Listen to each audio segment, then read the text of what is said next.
Olá, pessoal! Ou, como diria uma grega antiga, Haire.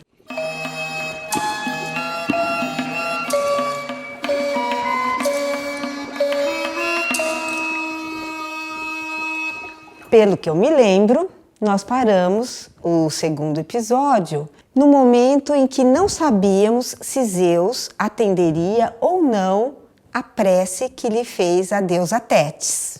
O problema é que para Zeus atender a deusa, mãe de Aquiles, com certeza ele ia entrar em confronto com Hera. E Hera é muito esperta.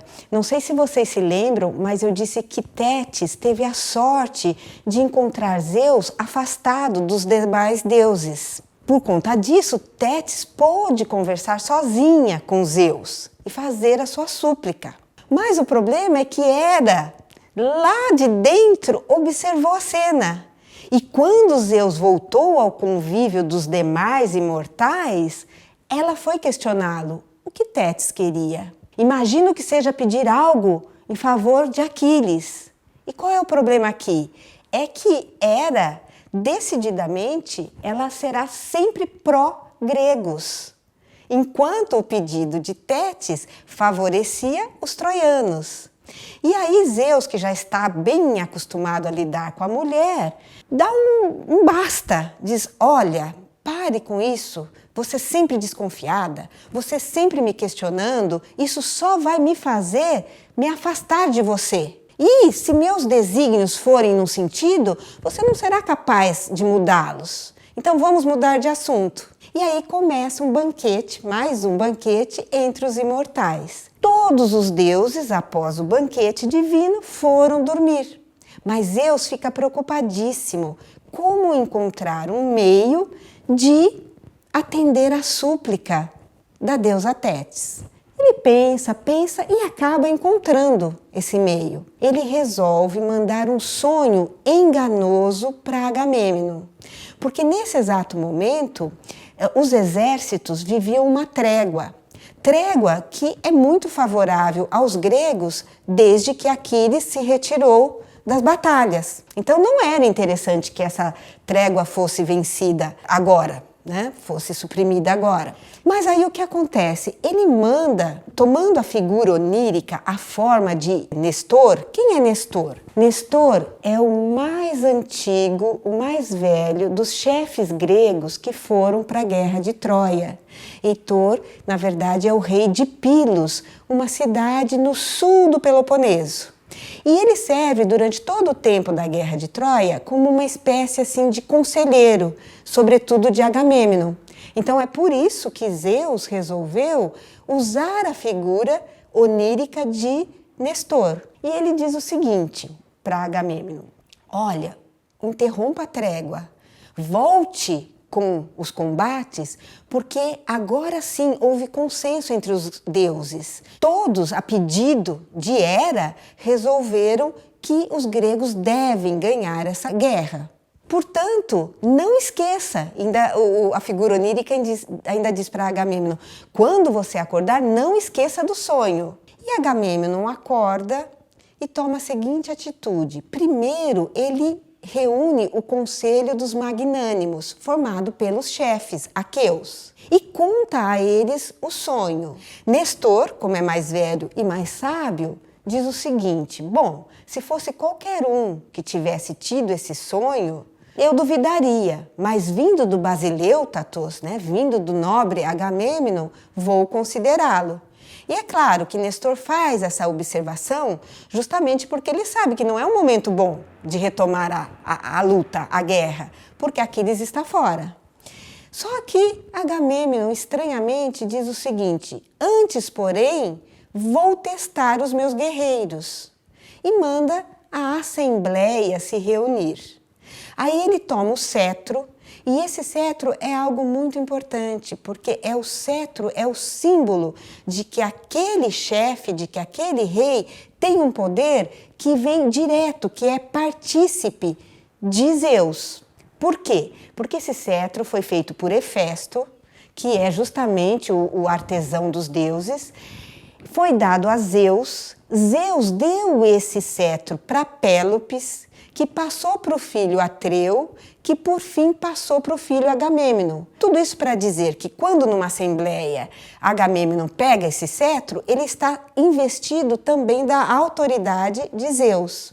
E ele resolve fazer uma coisa que eu estranho um pouco, né? Porque ele quer testar o seu exército, mas vocês verão que não dará muito certo. Por quê?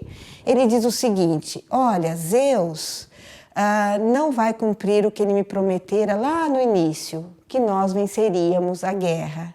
E ele nos pede para abandonar a guerra e voltarmos aos nossos lares, de mãos vazias. Ele pensou, acho que a intenção, não sei qual é a intenção de Agamêmnon, mas eu acredito que ele esperava uma reação diferente da que aconteceu. Qual foi ela? Todos ficaram animadíssimos, após 9 anos de combates, ficaram animadíssimos a voltarem aos seus lares. E aí Hera, que está assistindo tudo do Olimpo, fica desesperada. Chama a deusa Palas Atena e diz a ela: vai lá e fale justamente com o seu protegido, que é Odisseu. E, claro, que diga a ele que ele tem de impedir a partida dos gregos, que isso não faz nenhum sentido.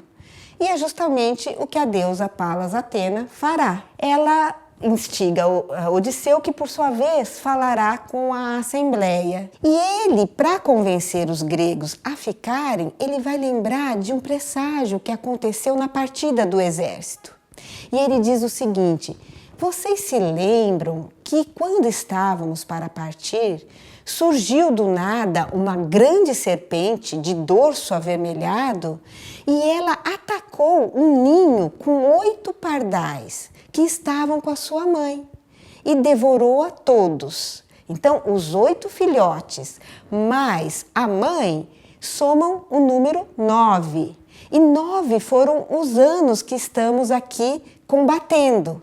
Isso significa que nesse 10º ano nós obteremos a vitória. Então eu peço a vocês coragem, paciência, tenacidade, porque venceremos a guerra. E quando ele termina esse discurso, ele é muito aplaudido. E os gregos resolvem então ficarem e combaterem. Aí tem uma parte, nesse canto 2, que é um pouquinho chata para o leitor, e portanto não vou contar aqui, que é o catálogo das naus. O que significa isso? Como ele vai passar, já que o exército vai voltar à luta, ele vai passar esse exército, né? Quem está aqui, quem são as pessoas que estão aqui. E ele vai nomear um a um o nome dos reis que vieram, a procedência desses reis, de que ilha, de que local, e quantas naus vieram acompanhando cada um desses chefes. Bom, feito isso, a guerra vai recomeçar. E aí acontece uma cena interessante, porque os 2 exércitos se posicionam, gregos e troianos, e Paris sai para fazer um desafio, lançar um desafio, né? Um grito de guerra, vamos recomeçar. Só que ele vê Menelau. E quando ele vê Menelau, ele se assusta e volta correndo para o meio dos troianos. E isso será repreendido veementemente pelo seu irmão Heitor. E Heitor, para quem não conhece ainda, eu apresento, é o maior dos heróis troianos.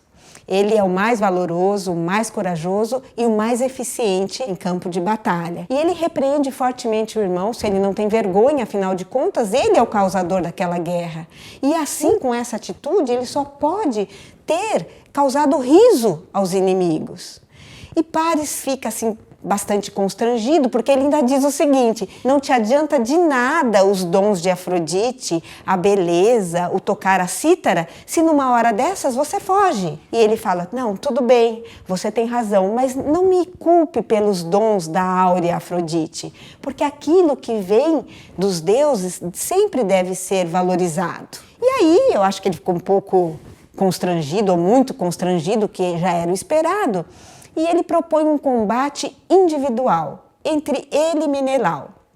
Aí o exército se reúne, uma trégua, e eles colocam o que acontecerá a partir desse combate. E fica estabelecido que, se por acaso Paris ganhar, Helena fica, e fica com os seus tesouros. Se por acaso Menelau ganhar, Helena vai embora com os gregos e leva com ela não só os tesouros que ela trouxera, mas ainda uma compensação que os troianos precisarão oferecer para que a guerra acabe. Feito isso, começa a batalha, o combate entre os dois.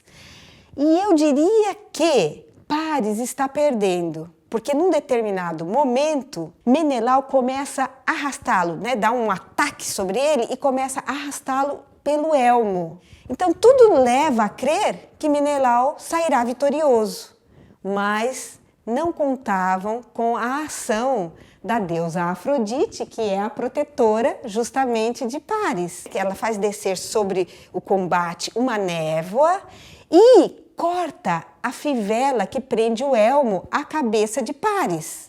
Aí, quando Menelau percebe, ele está arrastando apenas o elmo. E Paris é levado pela deusa diretamente para o seu palácio e, mais especificamente, para o seu leito nupcial. Não bastando isso, ela toma a forma de uma velha serviçal de Helena e vai até a jovem. Um detalhe que eu esqueci de contar, acho importante. Onde está Helena enquanto acontece tudo isso? Ela havia sido avisada pela deusa Íris que o combate aconteceria. Então, ela vai até as muralhas de Troia e encontra lá o velho rei Príamo com os seus coetâneos, com os seus amigos da mesma idade. E é muito interessante, porque Príamo, quando vê Helena, o comentário unânime dele e dos outros velhos ali presentes nas muralhas é de que a beleza dela é tanta que justifica uma guerra daquela natureza. E ele chama, querida filha, chegue até nós. E a isenta, olha o que faz a beleza feminina. Ele a isenta da culpa da guerra. Não Helena é culpada, mas sim os deuses que fizeram a guerra acontecer.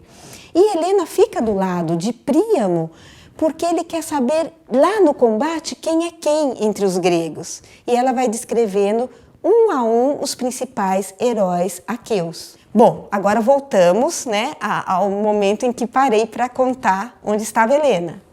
E é o seguinte, Helena é abordada por essa velha, por essa anciã, e ela diz o seguinte: filha, Paris te espera no palácio, no leito nupcial. E ele está tão bem, está tão lindo, que ninguém diria que ele saiu do campo de batalha, mas diria que ele se prepara para a dança ou então repousa depois de muito dançar. Só que tem um detalhe. Assim como na vida real, no mito tem algo que não dá para disfarçar, que é o pescoço. Então, por mais que se coloque botox, por mais que se faça plástica, o pescoço de uma pessoa muito velha tem necessariamente de ser enrugado. E Helena, quando olha para o pescoço daquela velha, não só o pescoço, o colo, ela vê um colo novíssimo, um colo alvo, sem nenhuma ruga. E ela na hora percebe que, na verdade, se trata de Afrodite. E aí acontece algo inusitado. Ela desafia a deusa. Ela diz, não vou, vá você, torne-se você a mulher dele, que vergonha.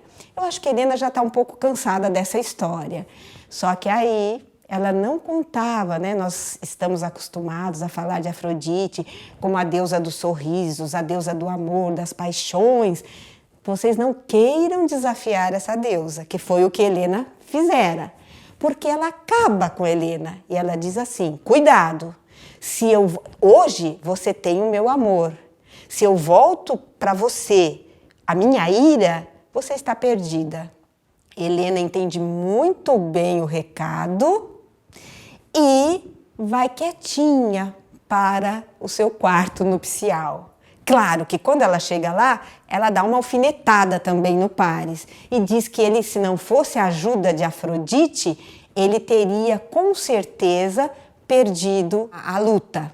Mas ele fala, não seja tão cruel, suba ao leito, porque nunca, desde que nos conhecemos, Eros me tem como tem agora, o desejo que estou sentindo por ti. E ela acaba subindo ao leito e essa cena termina. Com essa cena, terminamos esse episódio e na próxima semana veremos Diomedes, um grande herói grego em ação, quando tem um aporte de energia bélica extra que lhe confere a deusa Palas Atena, que é a favor dos gregos. E veremos também uma cena singela, comovente, de despedida de Heitor com sua esposa Andrômaca. Até lá, obrigada!